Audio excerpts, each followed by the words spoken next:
living crisis. We'll get reaction to all of that from ministers and other politicians, and top analysis from the BBC's experts and from the Institute for Fiscal Studies. That's all in half an hour. Thank you, Martha. A huge storm is blowing across the UK. It's causing massive disruption in Scotland, in Northern Ireland, and in a lot of England. Trains have been cancelled, electricity's been knocked out, and there are flood warnings in place in some areas. The government's called a meeting of its emergency COBRA committee. Some of the worst affected areas so far have been in Scotland. A lorry driver died earlier in West Lothian when his truck was overturned. And the train station in Glasgow has been evacuated. Julie Peacock is in Glasgow. She has been following what's been going on. Julie, tell me then what's happening to passengers who are waiting to travel? Well, at the moment, they've been told that they're just going to have to wait and see. The police are advising people not to travel if at all possible and trying to postpone their journeys if they can. For people who are trying to go on the rail networks, they've been told that the trains will not be running until this afternoon.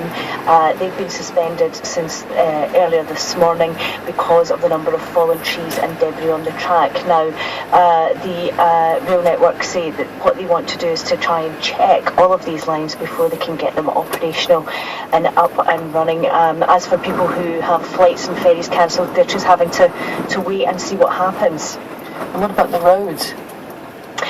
Well, the roads have been pretty badly disrupted. I mean, the storm peaked between 7 and 9 o'clock this morning. That was right in the middle of rush hour, and as a result, it meant there was a lot of delays. There's been a lot of fallen trees, a lot of debris on the roads, and that's caused delays. We've also had some instances of flooding in some parts of the country. Now, what that's meant is that it's made it a lot longer for people to get to and from their destinations, and we've also had a few accidents. As you said there, a lorry driver was killed in West Lothian when his HGV was blown on top of two cars on a roundabout, and two people, a man and a woman, have been taken to hospital after a tree fell on a taxi in Hamilton, and at the moment we don't know what their condition is like. We've also heard that the road towards Inverary has also been blocked because of fallen trees. Lots of people have their power cut off, didn't they?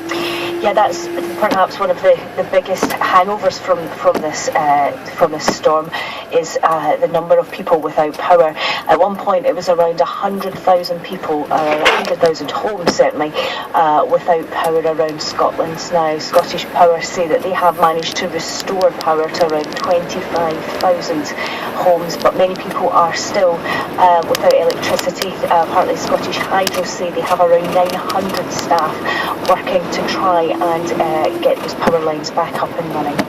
You're reporting for us from Scotland, but can you tell us about the picture across the rest of the UK? Well, as you say, Scotland's been the hardest hit in this storm, but the worst isn't over yet, and it's certainly going to look rather dangerous for the east coast of the United Kingdom, right the way down the coast to the Thames Estuary in Kent.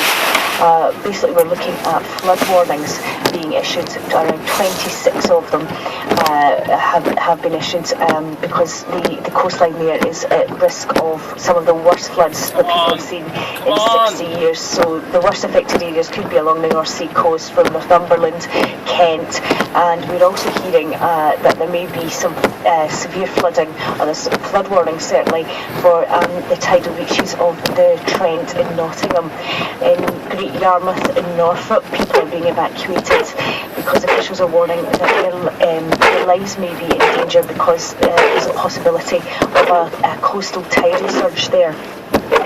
Julie Peacock in Glasgow, thank you very much for coming on and telling us about that. Lots and lots of emails coming in. Lots of people have had problems with car air filters blocked with faulty diesel, if that's what is causing the problem. This one from Peter Lana, he says, RNLI published a warning to boat owners to change their filters regularly.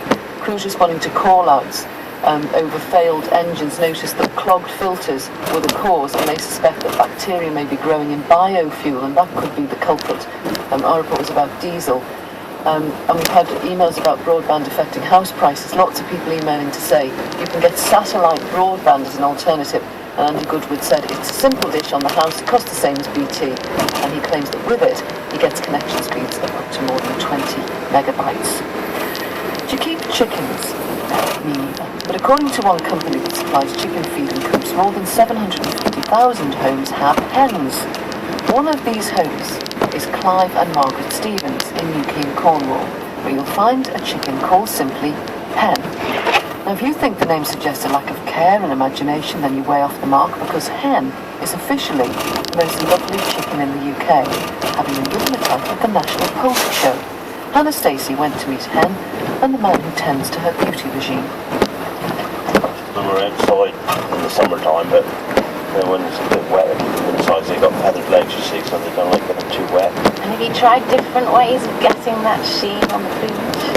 Over the years, yeah, different sort of things. One time we used to put vinegar in the rinsing water, which used to give a bit of a sheen, but I haven't done that for a while now. I'm just very good when they go from blacks and we use all sorts really.